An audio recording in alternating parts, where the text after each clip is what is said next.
So, so this is the somatic genomics theme. I've listed all the people that are involved in projects in this theme, but it's actually quite a small theme. A lot of the people that are that have been, sorry, a lot of the work that's been done in this has been done by 2 PhD students in particular. The 2 projects I wanted to present today, and I'll just very briefly summarise. The first one is predicting the functional effect of somatic mutations, which was a project from Amy Francis, who completed her PhD earlier this year. And then George will come up and talk about his project. And George is due to submit his thesis very soon, but has taken a day out to come and enjoy these talks and present to us. So Amy's project, as I said, is about predicting the functional effect of somatic mutations. And the key thing that she was looking at here is, so somatic mutations are mutations that happen in all of our cells in the DNA throughout our life. And the key question is which of those might go on to drive the development of cancer. And so the project is really to predict which of those mutations would do that.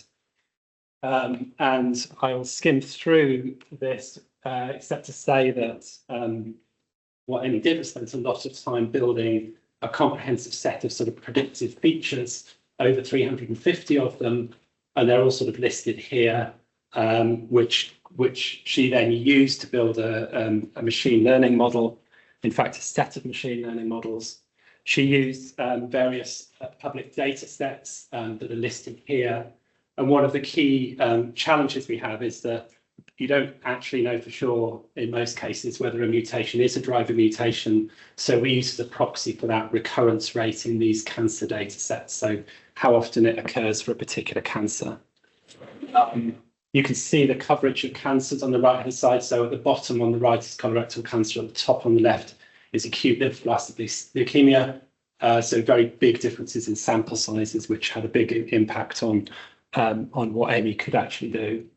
I won't go into detail on methods, but the interesting thing here, so each row here represents a different cancer. I've got split into 2 halves.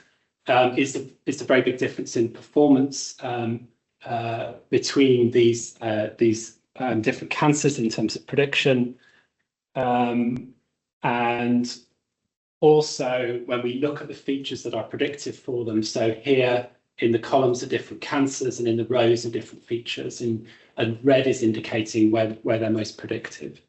So the key kind of outcome from this was that we were able to determine the cancer-specific predictors of somatic mutation driver status are actually better than a pan-cancer, in other words, a sort of general purpose predictor of somatic mutation recurrence.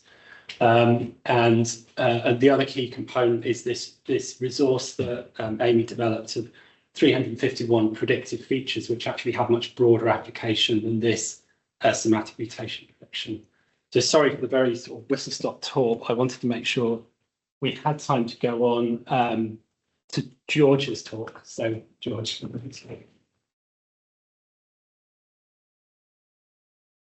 Thanks very much for the opportunity to present.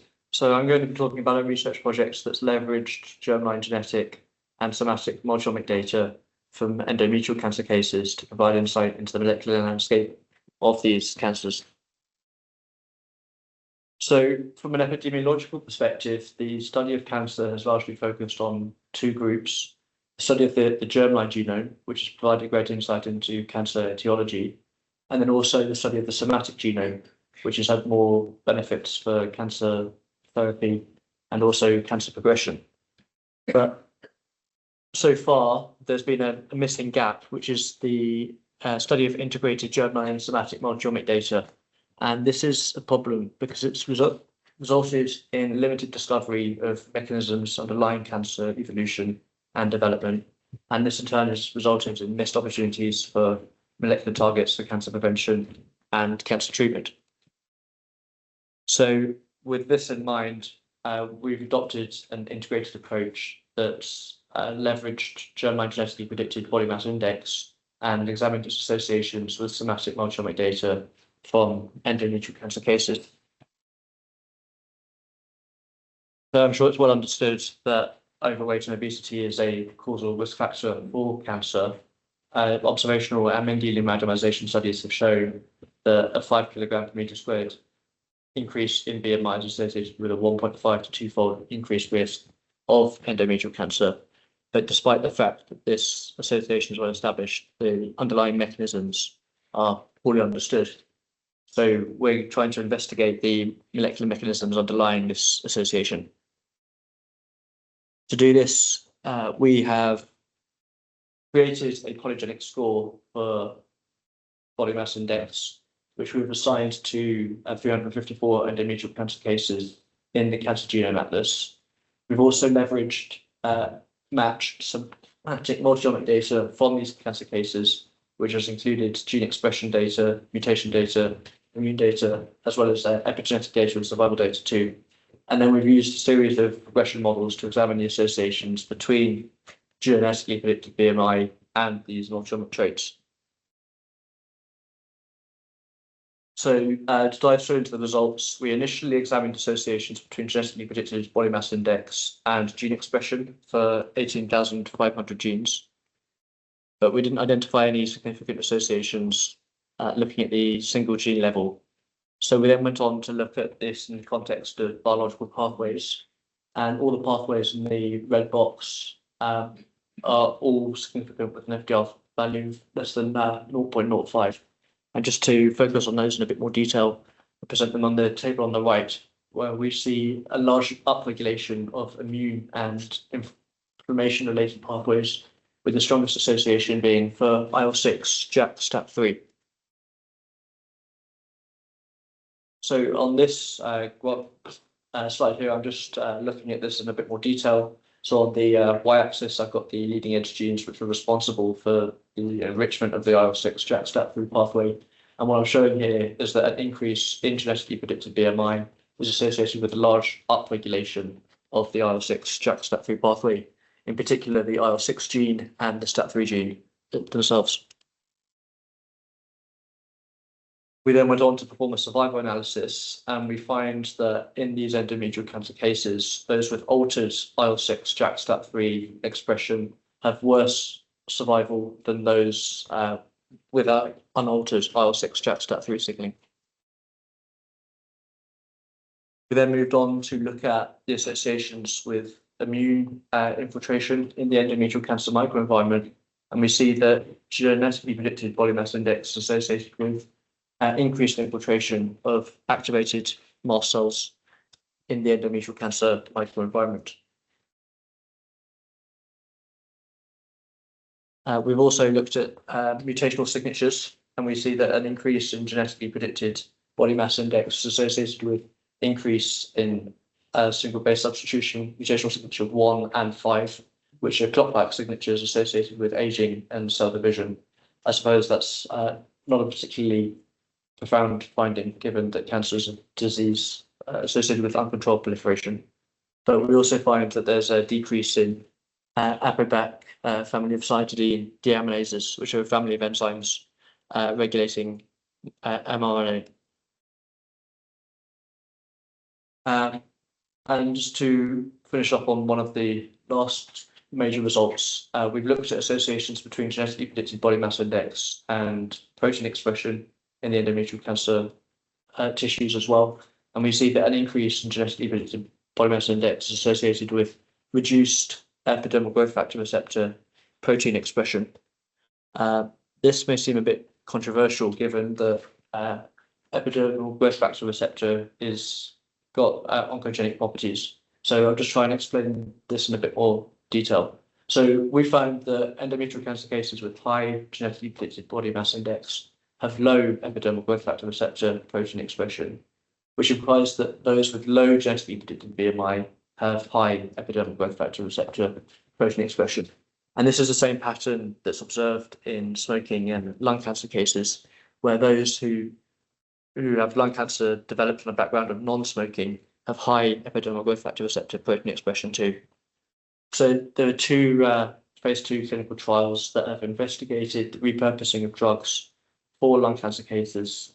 So they've taken these epidermal growth factor receptor inhibitors and given them to endometrial cancer cases, they've shown promising results. But we're arguing that if this were to be given to endometrial cancer cases for whom adiposity was not a risk factor, then there might be even more clinical benefit. And finally, as well, we've also seen that changes in epidermal growth factor receptor protein expression are associated with worse survival than those with unaltered epidermal growth factor receptor protein expression.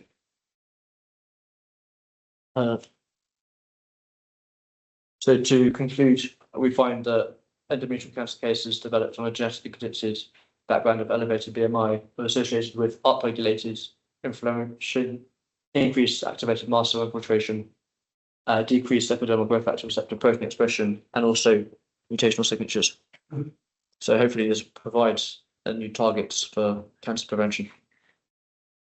Thank you very much.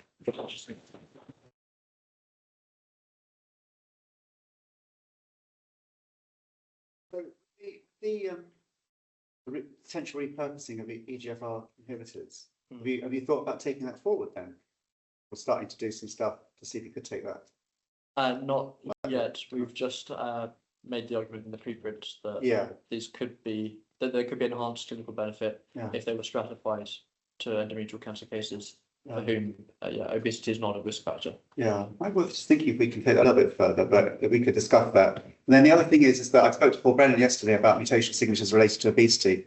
I mean, the cancers he looked at, I didn't find any, renal, colorectal, but it's worth just maybe dropping him a line and talking about your one with endometrial, because in his Mutagraphs project, has reported on those 5 cancers, but you've obviously found something in relation. And that is really, really interesting, because Paul was saying the reason why I didn't find anything was because maybe BMI is acting as a promoter, not as a exception, not as a mutation. So it's worth thinking about that one. Are there any other questions? Yeah. This might sound really stupid because I'm one of you PPI people, so I'm not in. Endometrial cancer, is that from women with endometriosis?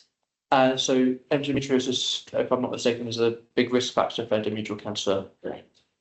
In that case, the number of doctors, GPs, that do not believe women have endometriosis is a real problem, that you might be finding that there are late stage cancers being discovered because the women have been ignored for years. Right.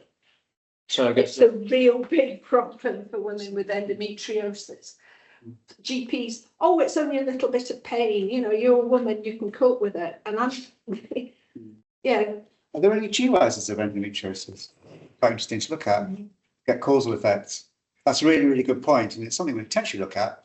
If we have the data on endometriosis and we can then relate it to cancer, the genetic data on it. Big implications for prevention. Yeah, big implications for prevention. maybe That's really listen to the women who know their bodies better than the GPs do. Yeah.